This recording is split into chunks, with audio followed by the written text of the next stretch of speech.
பிரியமான தேவனுடைய பிள்ளைகளே, கே ஆஃப் ஹெவன் சேனலுக்கு உங்களை அன்புடன் வரவேற்கிறேன். சங்கீத புஸ்தகத்திலிருந்து சங்கீதம் வாசிக்கலாம் வாங்க. இன்றைய தினம் சங்கீதம் அதிகாரம் 13, சங்கீதம் அதிகாரம் 14, அதிகாரம் 15, அதிகாரம் 16. வாங்க வாசிக்கலாம். சங்கீதம் அதிகாரம் 13. கர்த்தாவே, எதுவரைக்கும் என்னை மறந்திருப்பீர்? எதுவரைக்கும் உம்முடைய முகத்தை எனக்கு மறைப்பீர்? என் இருதயத்திலே சஞ்சலத்தை நித்தம் நித்தம் வைத்து எதுவரைக்கும் என் ஆத்மாவிலே ஆலோசனை பண்ணி கொண்டிருப்பேன்? எதுவரைக்கும் என் சத்துரு என்மேல் தன்னை உயர்த்துவான்? என் தேவனாகிய கர்த்தாவே, நீர் நோக்கி பார்த்து எனக்கு பதில் அருளும். நான் மரண நித்திரை அடையாதபடிக்கு என் கண்களை தெளிவாக்கும். அவனை மேற்கொண்டேன் என்று என் பகைஞன் சொல்லாதபடிக்கும், நான் தள்ளாடுகிறதினால் என் சத்துருக்கள் களி கூறாத படிக்கும் இப்படி செய்தருளும். நான் உம்முடைய கிருபையின் மேல் நம்பிக்கையாய் இருக்கிறேன். உம்முடைய இரட்சிப்பினால் என் இருதயம் களி கூறும். கர்த்தர் எனக்கு நன்மை செய்தபடியால் அவரை பாடுவேன். சங்கீதம் அதிகாரம் 14.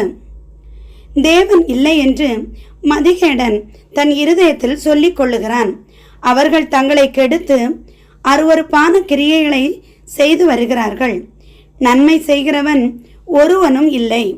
தேவனை தேடுகிற உணர்வுள்ளவன் உண்டோ என்று பார்க்க கர்த்தர் பரலோகத்திலிருந்து மனுபுத்திரரை கண்ணோக்கினார். எல்லாரும் வழி விலகி ஏகமாய் கெட்டு போனார்கள். நன்மை செய்கிறவன் இல்லை, ஒருவனாகிலும் இல்லை. அக்கிரமக்காரரில் ஒருவனுக்கும் அறிவு இல்லையோ? அப்பத்தை பட்சிக்கிறது போல என் ஜனத்தை பட்சிக்கிறார்களே. அவர்கள் கர்த்தரை தொழுது கொள்ளுகிறது இல்லை. அங்கே அவர்கள் மிகவும் பயந்தார்கள். தேவன் நீதிமானுடைய சந்ததியோடே இருக்கிறாரே. சிறுமைப்பட்டவனுக்கு கர்த்தர் அடைக்கலமாய் இருக்கிறார் என்பதால் நீங்கள் அவனுடைய ஆலோசனையை அலட்சியம் பண்ணினீர்கள். சீயோனிலிருந்து இஸ்ரவேலுக்கு ரட்சிப்பு வருவதாக கர்த்தர் தம்முடைய ஜனத்தின் சிறையிருப்பை திருப்பும் போது யாக்கோபுக்கு களிப்பும் இஸ்ரவேலுக்கு மகிழ்ச்சியும் உண்டாகும். சங்கீதம் அதிகாரம் 15. கர்த்தாவே, யார் உம்முடைய கூடாரத்தில் தங்குவான்? யார் உம்முடைய பரிசுத்த பர்வதத்தில் வாசம் பண்ணுவான்? உத்தமனாய் நடந்து நீதியை நடப்பித்து மனதார சத்தியத்தை பேசுகிறவன் தானே.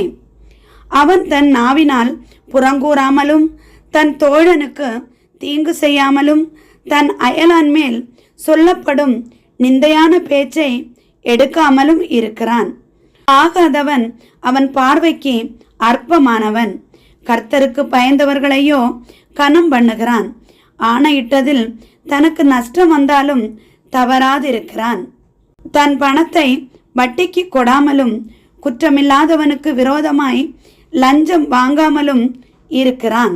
இப்படி செய்கிறவன் என்றென்றைக்கும் அசைக்கப்படுவதில்லை.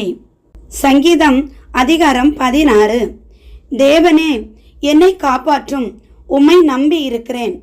என் நெஞ்சமே, நீ கர்த்தரை நோக்கி, தேவரீர் என் ஆண்டவராய் இருக்கிறீர். என் செல்வம் உமக்கு வேண்டியதாய் இராமல் பூமியில் உள்ள பரிசுத்தவான்களுக்கும் நான் என் முழு பிரியத்தையும் வைத்திருக்கிற மகாத்துமாக்களுக்கும் அது வேண்டியதாயிருக்கிறது என்று சொன்னாய். அந்நிய தேவனை நாடி பின்பற்றுகிறவர்களுக்கு வேதனைகள் பெருகும். அவர்கள் செலுத்துகிற இரத்தபான பலிகளை நான் செலுத்த மாட்டேன். அவர்கள் நாமங்களை என் உதடுகளினால் உச்சரிக்கவும் மாட்டேன். கர்த்தர் என் சுதந்திரமும் என் பாத்திரத்தின் பங்குமானவர். என் சுதந்திரத்தை தேவரீர் காப்பாற்றுகிறீர். நேர்த்தியான இடங்களில் எனக்கு பங்கு கிடைத்தது. ஆம், சிறப்பான சுதந்திரம் எனக்கு உண்டு. எனக்கு ஆலோசனை தந்த கர்த்தரை துதிப்பேன்.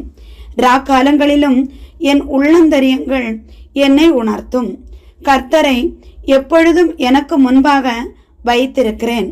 அவர் என் வலது பாரிசத்தில் இருக்கிறபடியால் நான் அசைக்கப்படுவதில்லை. ஆகையால் என் இருதயம் பூரித்தது, என் மகிமை களி கூர்ந்தது, என் மாம்சமும் நம்பிக்கையோடே தங்கியிருக்கும். என் ஆத்மாவை பாதாளத்தில் விடீர், உம்முடைய பரிசுத்தவானை அழிவை காண ஒட்டீர். ஜீவ மார்க்கத்தை எனக்கு தெரியப்படுத்துவீர். உம்முடைய சமூகத்தில் பரிபூரண ஆனந்தமும் உம்முடைய வலது பாரிசத்தில் நித்திய பேரின்பமும் உண்டு. ஆமேன். பிரியமான தேவனுடைய பிள்ளைகளே, உங்களுக்கு இந்த சங்கீதம் வாசிக்கிறது பிடிச்சிருந்தா நீங்க நம்ம சேனலுக்கு சப்ஸ்கிரைப் பண்ணி ஃபாலோ பண்ணுங்க. உங்க கருத்துக்களை மறக்காம கமெண்ட்ஸ்ல பதிவிடுங்க. ஆண்டவர் நம் அனைவரையும் காத்து வழி நடத்துவாராக. ஆமேன். அன்புடன் லைலா ஜேசுபாலன்.